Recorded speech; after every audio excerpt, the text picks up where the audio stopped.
जय श्री कृष्णा। राधे राधे। आज आप लोग सुनेंगे मंगलवार व्रत की कथा।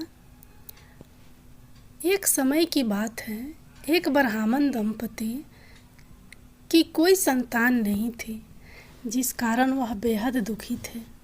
एक समय ब्राह्मण वन में हनुमान जी की पूजा के लिए गया। वहाँ उसने पूजा के साथ महावीर जी से एक पुत्र की कामना की। घर पर उसकी स्त्री भी पुत्र की प्राप्ति के लिए मंगलवार का व्रत करती थी। मंगलवार के दिन व्रत के अंत में हनुमान जी को भोग लगाकर ही भोजन करती थी।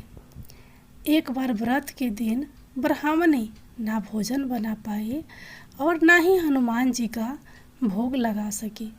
उसने प्रण किया कि वह अगले मंगलवार को हनुमान जी को भोग लगाकर ही भोजन करेगी। वह भूखी प्यासी 6 दिन तक पड़ी रही। मंगलवार के दिन वह बेहोश हो गई। हनुमान जी उसकी निष्ठा और लगन को देखकर प्रसन्न हुए। उन्होंने आशीर्वाद स्वरूप ब्राह्मणी को एक पुत्र दिया और कहा कि यह तुम्हारी बहुत सेवा करेगा। बालक को पाकर ब्राह्मणी अति प्रसन्न हुई। उसने बालक का नाम मंगल रखा। कुछ समय उपरांत जब ब्राह्मण घर आया तो बालक को देख पूछा कि वह कौन है। पत्नी बोली कि मंगलवार व्रत से प्रसन्न होकर हनुमान जी ने उसे यह बालक दिया है। ब्राह्मण को अपनी पत्नी की बात पर विश्वास नहीं हुआ। एक दिन मौका देखकर ब्राह्मण ने बालक को कुएं में गिरा दिया। घर पर लौटने पर ब्राह्मणी ने पूछा कि मंगल कहाँ है। तभी पीछे से मंगल मुस्कुराकर आ गया। उसे वापस देखकर ब्राह्मण आश्चर्यचकित रह गया। रात को हनुमान जी ने उसे सपने में दर्शन दिए और बताया कि यह पुत्र उसे उन्होंने ही दिया है। ब्राह्मण सत्य जानकर बहुत खुश हुआ। इसके बाद ब्राह्मण दंपति प्रत्येक मंगलवार को व्रत रखने लगे। जो व्यक्ति मंगलवार का व्रत करता है, व्रत कथा को पढ़ता है या सुनता है और नियम से व्रत रखता है, उसे हनुमान जी की कृपा से सब कष्ट दूर होकर सर्व सुख प्राप्त होता है और हनुमान जी की दया के पात्र बनते हैं। जय बजरंगबली।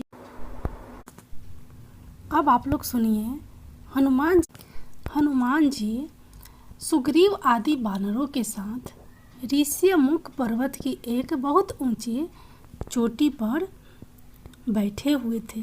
उसी समय सीता जी की खोज करते हुए लक्ष्मण जी के साथ भगवान श्री रामचंद्र जी ऋष्यमुख पर्वत के पास पहुँचे।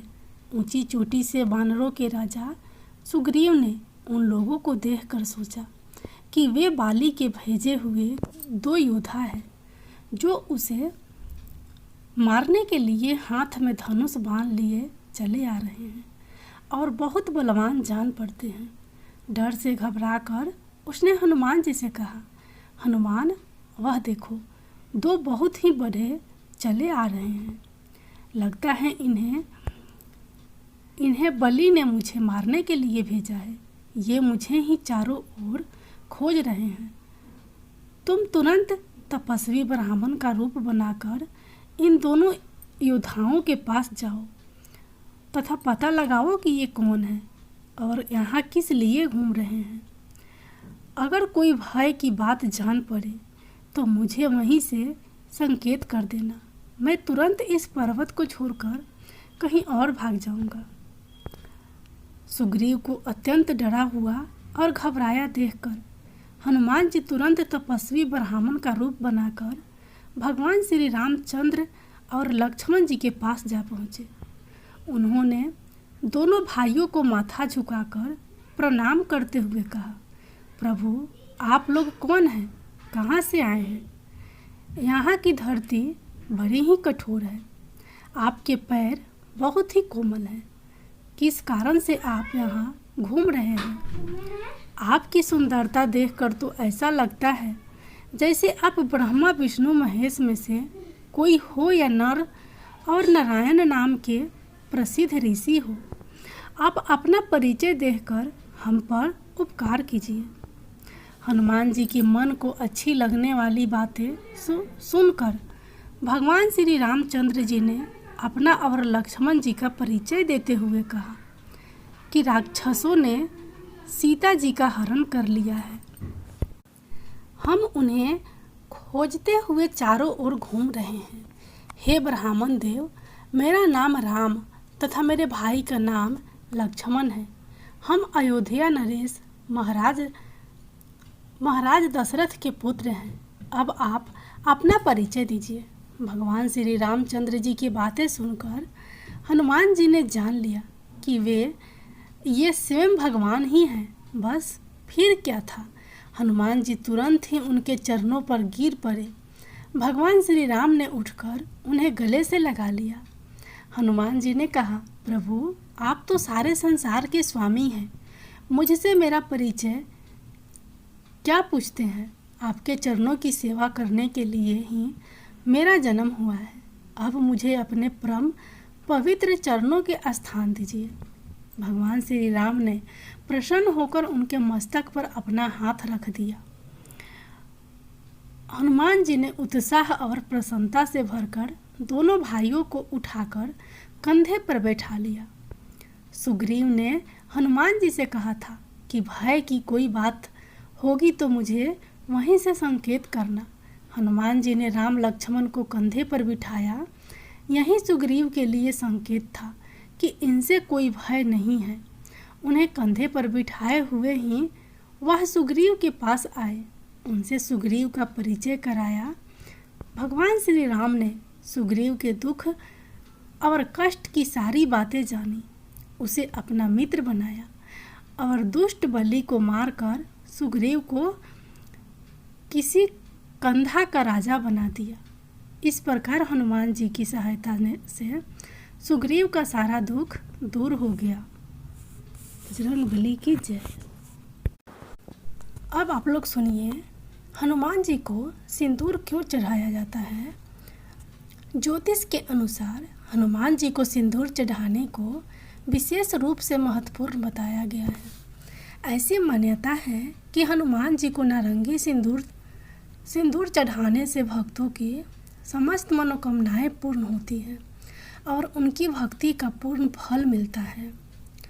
आमतौर पर लोग पूजन के साथ हनुमान जी को नारंगी सिंदूर चढ़ाकर सभी कामनाओं को पूर्ति की प्रार्थना करते हैं और साथ ही ऐसा कहा जाता है कि इससे बजरंगबली प्रसन्न होकर सभी इच्छाओं की पूर्ति करते हैं।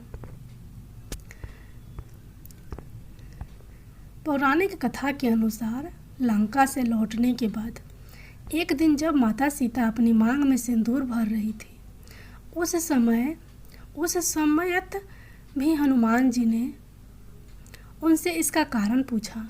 हनुमान जी के इस प्रश्न का जवाब देते हुए माता सीता ने कहा कि प्रभु श्री राम की लंबी उम्र की कामना के लिए वो मांग में सिंदूर लगाती हैं।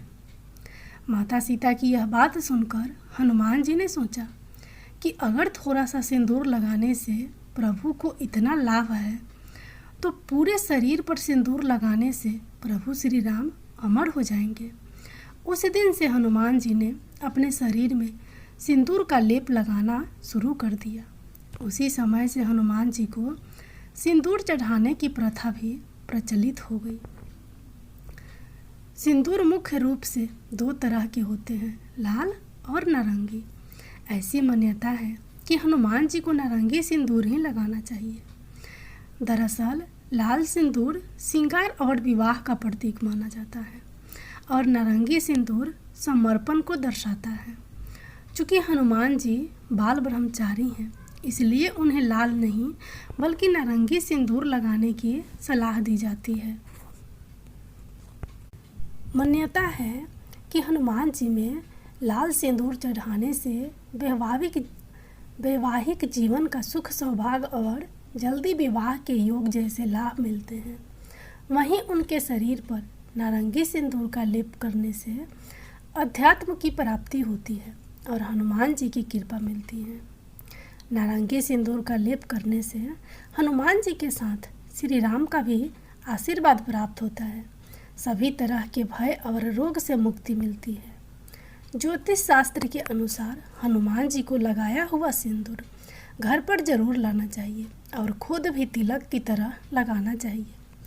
इससे भाग्य साथ देता है और बजरंगबली की कृपा प्राप्त होती है। वास्तव में हनुमान जी को सिंदूर चढ़ाना लाभदायक माना जाता है और इससे हनुमत कृपा की प्राप्ति होती है। जय बजरंगबली।